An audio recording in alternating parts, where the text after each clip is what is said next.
Kinumpirma na ng kapamilya star na si Catherine Bernardo na break na sila ng long-time boyfriend na si Daniel Padilla. Sa kanyang Instagram account, naglabas ng pahayag si Catherine na nagsasabing hindi siya magtatanong tungkol sa breakup. Almost 21 years na ako sa showbiz, 12 years as the one half of Katniel, and 11 years as someone who loved DJ even behind the camera, she started her statement.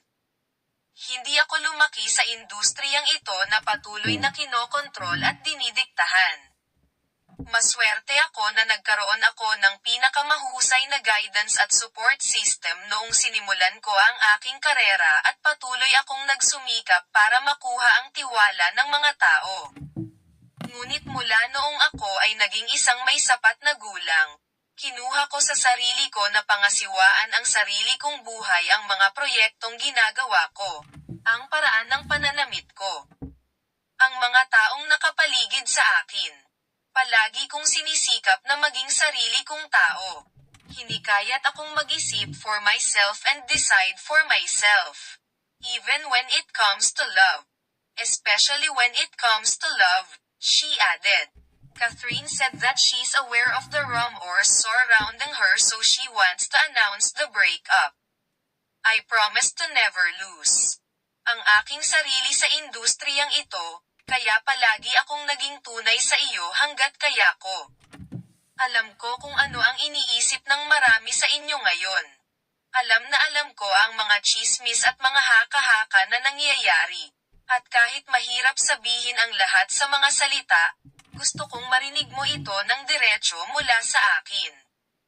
Totoo na nagpasya kami ni DJ na maghiwalay ng landas.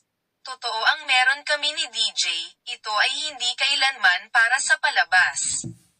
Nagkasama kami hindi dahil sa camera, hindi dahil sa fans.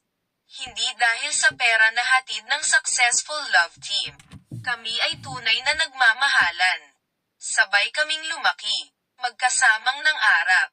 At nakitang marami sa mga pangarap na iyon ang naging katotohanan magkasama pa rin. Halos kalahati ng buhay ko iyon na hinding-hindi ko pagsisisihan at hinding-hindi ko ipagpapalit sa anumang bagay sa mundo. Ito ang 11 taon na nagdulot sa akin ng saya, pakikipagsapalaran, at pakiramdam ng pagiging tahanan. Mga taon na nagturo sa akin ng tunay na kahulugan ng unconditional love and friendship. He knew me more than anyone else. He was my comfort zone. He was my person. I will always have love for him.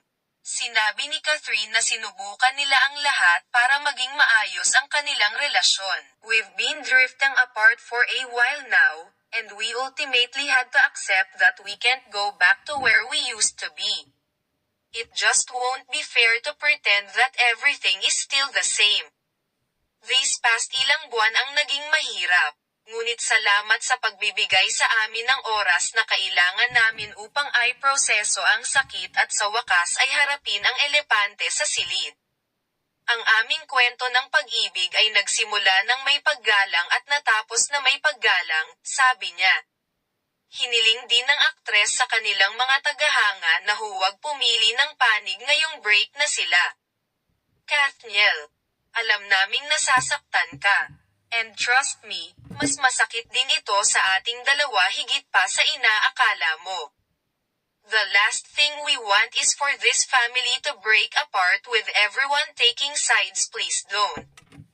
Kami ni DJ ay patuloy na susuportahan ang isa't isa habang sinusubukan naming gumaling at sumulong mula rito. Patuloy ka naming mamahalin at ipagmalaki. Ngunit sana ay maunawaan mo na ito ay isang bagay na talagang kailangan namin. Sana ay makakasama mo kami sa prosesong ito ng pagpapagaling at huwag hayaang masayang ang mahahalagang alaala. Kaya natin ta, she said.